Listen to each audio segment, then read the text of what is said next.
The following is a reading of the last letters of David Brainerd before his death. Letter 8 to his brother Israel at college, written in the time of his extreme illness in Boston a few months before his death. My dear brother, Boston, June 30th, 1747. It is from the sides of eternity I now address you. I am heartily sorry that I have so little strength to write what I long so much to communicate to you. But let me tell you, my brother, eternity is another thing than we ordinarily take it to be in a healthful state. Oh, how vast and boundless! Oh, how fixed and unalterable! Oh, of what infinite importance is it that we be prepared for eternity! I have been just a-dying now for more than a week, and all around me have thought me so. I've had clear views of eternity, have seen the blessedness of the godly in some measure, and have longed to share their happy state as well as been comfortably satisfied. That through grace I shall do so, but oh, what anguish is raised in my mind to think of an eternity for those who are Christless, for those who are mistaken and who bring their false hopes to the grave with them. The sight was so dreadful I could by no means bear it. My thoughts recoiled, and I said, under a more affecting sense than ever before, who can dwell with everlasting burnings? Oh, methought, could I now see my friends, that I might warn them to see to it, that they lay their foundation for eternity sure. And you, my dear brother, I have been particularly concerned for, and have wondered, I so much neglected conversing with you about your spiritual state at our last meeting. Oh, my brother, let me then beseech you now to examine whether you are indeed a new creature, whether you have ever acted above self, whether the glory of God has ever been the sweetest and highest concern with you, whether you have ever been reconciled to all the perfections of God. In a word, whether God has been your portion, and a holy conformity to him your chief delight. If you cannot answer positively, consider seriously the frequent breathings of your soul, but do not, however, put yourself off with a slight answer. If you have reason to think you are graceless, oh, give yourself on the throne of grace no rest, till God arise and save. But if the case should be otherwise, bless God for his grace, and press after holiness. My soul longs that you should be fitted for, and in due time go into the work of the ministry. I cannot bear to think of your going into any other business in life. Do not be discouraged because you see your elder brothers in the ministry die early one after another. I declare now I am dying. I would not have spent my life otherwise for the whole world. But I must leave this with God. If this line should come to your hand soon after the date, I should be almost desirous you should set out on a journey to me. It may be you may see me alive, which I should much rejoice in. But if you cannot come, I must commit you to the grace of God where you are. May he be your guide and counselor, your sanctifier and eternal portion. Oh, my dear brother, flee fleshly lusts, and the enchanting amusements, as well as corrupt doctrine of the present day, and strive to live to God. Take this as the last line from your affectionate dying brother, David Brainerd. Mr. Brainerd afterwards had greater satisfaction concerning the state of his brother's soul by much opportunity of conversation with him before his death. Letter to a special friend, the Forks of Delaware, July 31st, 1744. Certainly the greatest, the noblest pleasure of intelligent creatures must result from their acquaintance with the blessed God, and with their own rational and immortal souls. And oh, how divinely sweet and entertaining is it to look into our own souls, when we can find all our powers and passions united and engaged in pursuit after God, our whole souls longing and passionately breathing after a conformity to him, and a full enjoyment of him. Verily, there are no hours passed away with so much divine pleasure as those that are spent in communing with God in our own hearts. Oh, how sweet is a spirit of devotion, a spirit of seriousness and divine solemnity! a spirit of gospel simplicity, love, and tenderness. Oh, how desirable and how profitable to the Christian life is the spirit of holy watchfulness and godly jealousy over ourselves, when our souls are afraid of nothing so much as that we shall grieve and offend a blessed God, whom at such times we apprehend, or at least hope to be a father and friend, whom we then love and long to please, rather than to be happy ourselves, or at least we delight to derive our happiness from pleasing and glorifying Him. Surely this is a pious temper worthy of the highest ambition and closest pursuit of intelligent creatures and holy Christians. Oh, how vastly superior is the pleasure, peace, and satisfaction derived from these divine frames, to that which we, alas, sometimes pursue in things impertinent and trifling.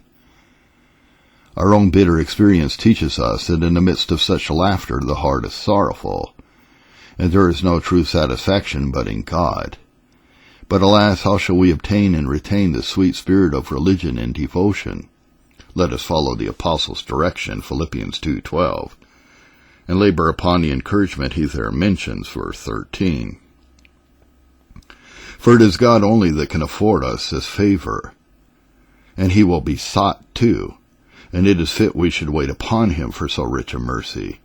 O may the God of all grace afford us the grace and influences of His divine Spirit, and help us that we may from our hearts esteem it our greatest liberty and happiness, that whether we live, we may live to the Lord, or whether we die, we may die to the Lord, that in life and death we may be His. I am in a very poor state of health, I think scarce ever poor, but through divine goodness I am not discontented under my weakness and confinement to this wilderness.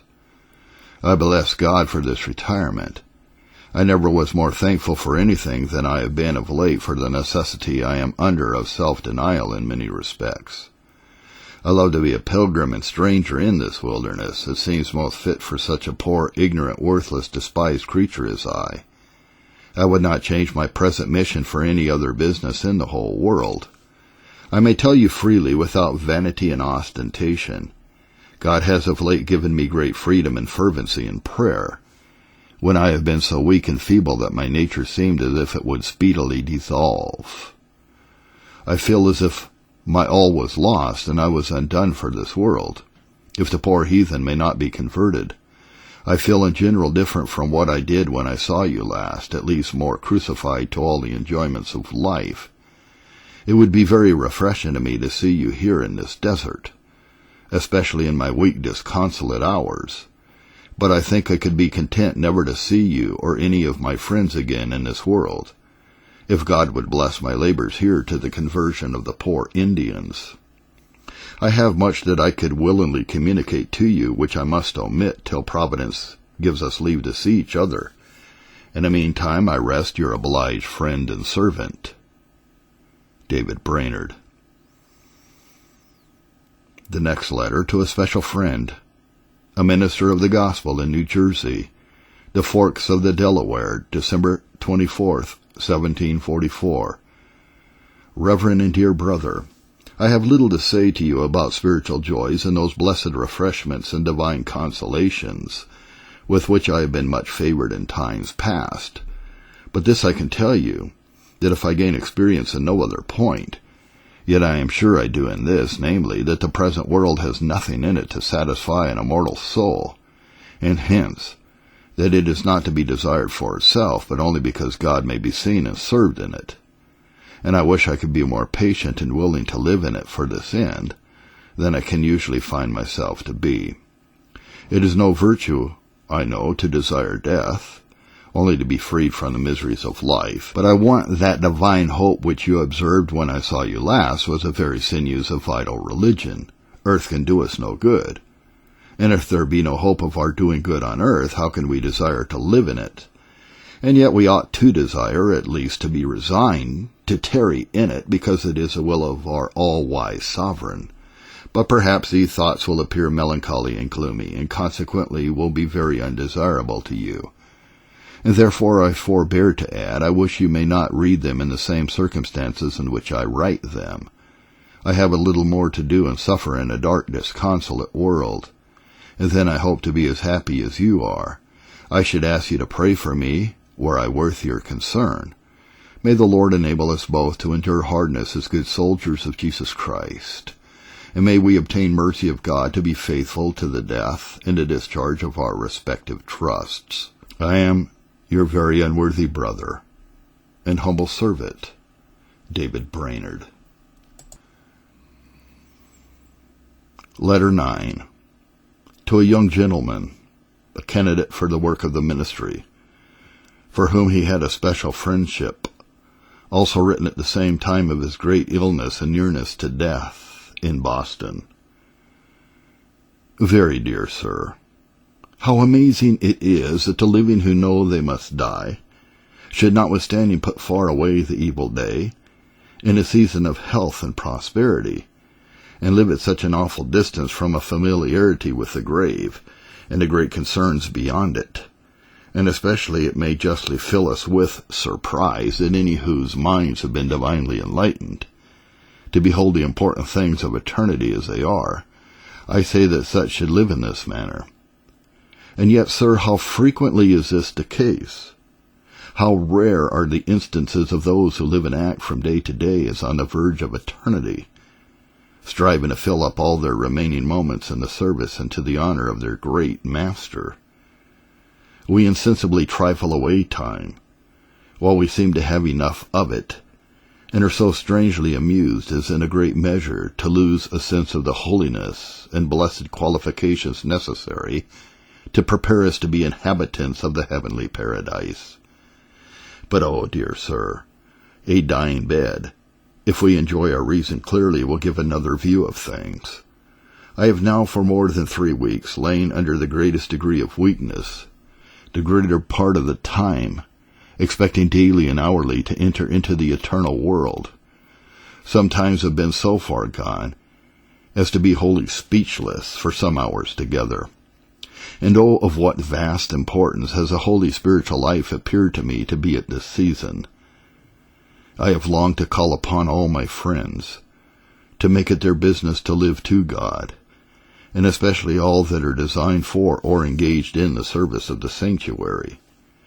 Oh, dear sir, do not think it enough to live at the rate of common Christians. Alas, to how little purpose do they often converse when they meet together. The visits even of those who are called Christians indeed are frequently extremely barren, and conscience cannot but condemn us for this misimprovement of time, while we have been conversant with them. But the way to enjoy the divine presence and be fitted for distinguishing service for God is to live a life of great devotion and constant self-dedication to Him, observing the motions and dispositions of our own hearts, whence we may learn the corruptions that lodge there, and our constant need of help from God for the performance of the least duty. And, oh, dear sir, let me beseech you frequently to attend the great and precious duties of secret fasting and prayer. I have a secret thought from some things I have observed, that God may perhaps design you for some singular service in the world. On then, labor to be prepared and qualified to do much for God. Read Jonathan Edwards' treatise on the religious affections again and again, and labor to distinguish clearly upon experiences and affections in religion, that you may make a difference between the gold and the shining dross. I say labor here, if ever you would be a useful minister of Christ, for nothing has put such a stop to the work of God in a late day as the false religion, and the wild affections that attend it. Suffer me, therefore, finally, to entreat you earnestly to give yourself to prayer, to reading and meditation on divine truths. Strive to penetrate to the bottom of them, and never be content with the superficial knowledge. By this means your thoughts will gradually grow weighty and judicious, and you hereby will be possessed of a valuable treasure, out of which you may produce things new and old to the glory of God. And now I commend you to the grace of God, earnestly desiring that a plentiful portion of the divine Spirit may rest upon you, that you may live to God in every capacity of life, and do abundant service for Him in a public one, if it be His will, and that you may be richly qualified for the inheritance of the saints in light. I scarce expect to see your face any more in the body, and therefore entreat you to accept this as a last token of love from your sincerely affectionate dying friend, David Brainerd. P.S. I am now at the dating of this letter considerably recovered from what I was when I wrote it having lain by me some time for want of an opportunity of conveyance. It was written in Boston. I am now able to write a little, and so am removed into the country, but have no more expectation of recovering than when I wrote, though I am a little better for the present, and therefore I still subscribe myself your dying friend, David Brainerd. Letter 10. To his brother John at Bethel, the town of Christian Indians in New Jersey, written likewise at Boston when he was there on the brink of the grave, in a summer before his death. Dear brother, I am now just on the verge of eternity, expecting very speedily to appear in the unseen world. I feel myself no more an inhabitant of earth, and sometimes earnestly long to depart and be with Christ. I bless God he has for some years given me an abiding conviction that it is impossible for any rational creature to enjoy true happiness without being entirely devoted to him. Under the influence of this conviction, I have in some measure acted. Oh, that I had done so more! I saw both the excellency and necessity of holiness in life, but never in such a manner as now, when I am just brought to the side of the grave. Oh, my brother, pursue after holiness. Press towards this blessed mark, and let your thirsty soul continually say, I shall never be satisfied till I awaken thy likeness.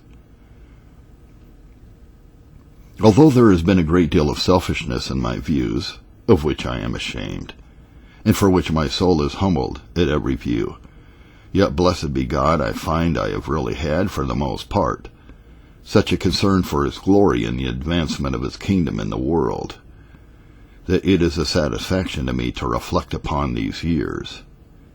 And now, my dear brother, as I must press you to pursue after personal holiness, to be as much in fasting and prayer as your health will allow, and to live above the rate of common Christians, so I must entreat you solemnly to attend to your public work, labor to distinguish between true and false religion, and to that end, watch the motions of God's Spirit upon your own heart. Look to him for help, and impartially compare your experiences with his word. Read Jonathan Edwards on the affections, where the essence and soul of religion is clearly distinguished from false affections. Value religious joys according to the subject matter of them. There are many who rejoice in their supposed justification, but what do these joys argue but only that they love themselves? Whereas in true spiritual joys the soul rejoices in God for what he is in himself, blesses God for his holiness, sovereignty, power, faithfulness, and all his perfections, adores God that he is what he is, that he is unchangeably possessed of infinite glory and happiness. Now when men thus rejoice in the perfections of God, and in the infinite excellency of the way of salvation by Christ, and in the holy commands of God, which are a transcript of his holy nature, these joys are divine and spiritual. Our joys will stand by us at the hour of death, if we can be then satisfied that we have thus acted above self in a disinterested manner, if I may so express it, rejoiced in the glory of the blessed God. I fear you are not sufficiently aware how much false religion there is in the world. Many serious Christians and valuable ministers are too easily imposed on by this false blaze.